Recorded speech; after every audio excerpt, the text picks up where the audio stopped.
The Grand Assembly of the Cytherian Empire stretched across 17 light-years, its crystalline towers piercing the void between star systems. For 3,000 years, the Empire had stood as the pinnacle of galactic civilization, its hierarchical, perfection admired or feared by every sentient species in the known universe. Ambassador Zethka adjusted his ceremonial robes as he prepared to address the newest species seeking admission to their glorious empire. The humans were a curious lot, bipedal, short-lived, and remarkably unremarkable in their physical capabilities. Yet their application had passed through 17 levels of bureaucratic review, each stamp of approval bringing them closer to the honor of serving the Empire. "Presenting the human delegation," announced the herald, his voice resonating through quantum channels across the assembly. 3 humans entered the vast chamber, their simple clothing a stark contrast to the elaborate regalia worn by representatives of the Empire's 847 member species. The lead human, identified in the files as Dr. Sarah Chen, stepped forward without the traditional genuflection expected of supplicants. "Welcome, humans of Terra," Zethka intoned from his elevated platform. "You stand before the Grand Assembly of the Cytherian Empire, the most perfect civilization ever conceived.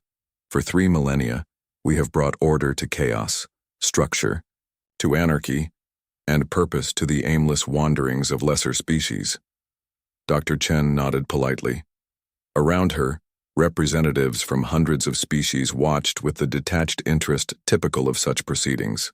The Vorthak delegates clicked their mandibles in rhythm, while the gaseous Etherians pulsed with bioluminescent approval patterns.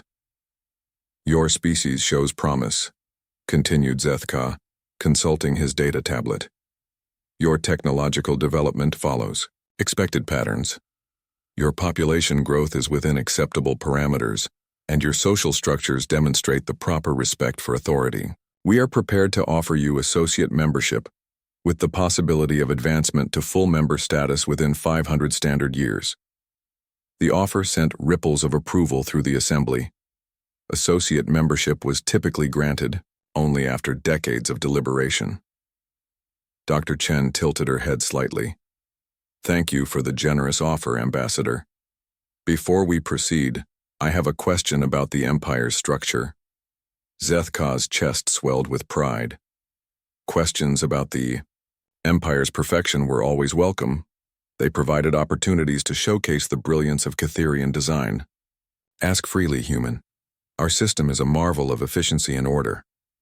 "I've reviewed the documentation you provided," Dr. Chen said, pulling out a simple tablet.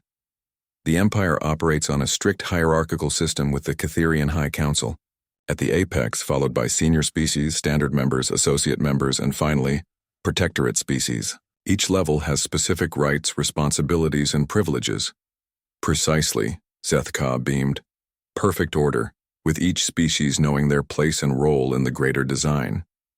And advancement between levels is based on a complex evaluation, system measuring technological development, cultural sophistication, economic contribution, and what you term civilizational maturity, correct?"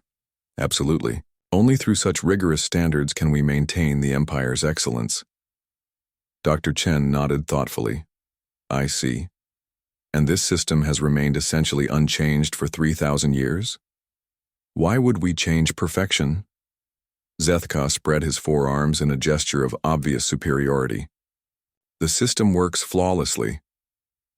"I'm sure it does," Dr. Chen agreed. "Just one more question if you don't mind." "Of course." Dr. Chen looked around the vast assembly, her eyes taking in the magnificent architecture, the proud representatives, the symbols of eternal order carved into every surface. When she spoke, her voice carried clearly across the chamber. "Who watches the watchers?" The question hung in the air like a discordant note in a perfect symphony. Zethka's expression shifted from pride to confusion. I'm not certain I understand the question." "It's an old human phrase," Dr. Chen explained. "In any system of power and authority, who ensures that those at the top act in the best interests of those below them? Who has the authority to question the Cytherian High Council? Who can remove them if they become corrupt or incompetent? What mechanisms exist for accountability at the highest levels?" The silence that followed was profound. Representatives throughout the assembly began shifting uncomfortably. Whispered conversations broke out in a dozen different languages. Zeth-Ka's forearms trembled slightly. The High Council is accountable to the Empire itself. They serve the greater good. But who determines what constitutes the greater good? Dr. Chen pressed gently. Who has the power to say no to the High Council? In your perfect hierarchy, who stands above them? The question reverberated through the assembly like a shockwave. For 3,000 years, no one had thought to ask. The system simply was, as eternal and unchanging as the stars themselves. But now, faced with this simple human question, the fundamental flaw in their perfect order became glaringly obvious.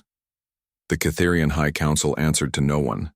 Their wisdom was assumed, their benevolence taken for granted, their power absolute and unquestioned. In the viewing galleries, representatives of conquered, no liberated species began to murmur. The hegemony of Vor had been invited to join after their refusal led to a trade embargo that crippled their economy.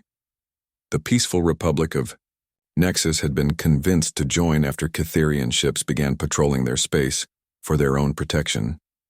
Across the quantum channels, the question spread like wildfire. On 1,000 worlds and 1,000,000 communities, beings who had never questioned the Empire's beneficence suddenly found themselves asking, who watches the Watchers? Dr. Chen stood quietly as chaos erupted around her. She had not come to destroy an empire. She had simply asked a question that any functioning democracy would have an immediate answer to. The fact that the Empire had no answer revealed everything. Within 72 hours, the first revolution began on Kitharos Prime itself.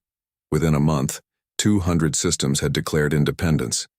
Within a year, the 3,000-year-old Catherian Empire had collapsed entirely, replaced by a loose confederation of free worlds working together by choice rather than compulsion. Ambassador Zeth-Ka, now simply Citizen Zeth-Ka, found Dr. Chen in a small cafe on New Geneva Station 6 months later. How did you know? He asked, settling into the chair across from her. Dr. Chen smiled over her coffee. We didn't overthrow a king just to crown another one. Democracy isn't perfect, but at least we know who to blame when things go wrong. She looked out at the bustling station, where former subjects of the Empire now worked together as equals. Sometimes the most powerful weapon isn't a sword or a laser, it's just the right question at the right time. Zeth-Ka nodded slowly, finally understanding what his perfect empire had lacked all along. The simple recognition that no power should exist without accountability, no matter how benevolent it claimed to be. The question had taken down an empire, but it had also set a galaxy free.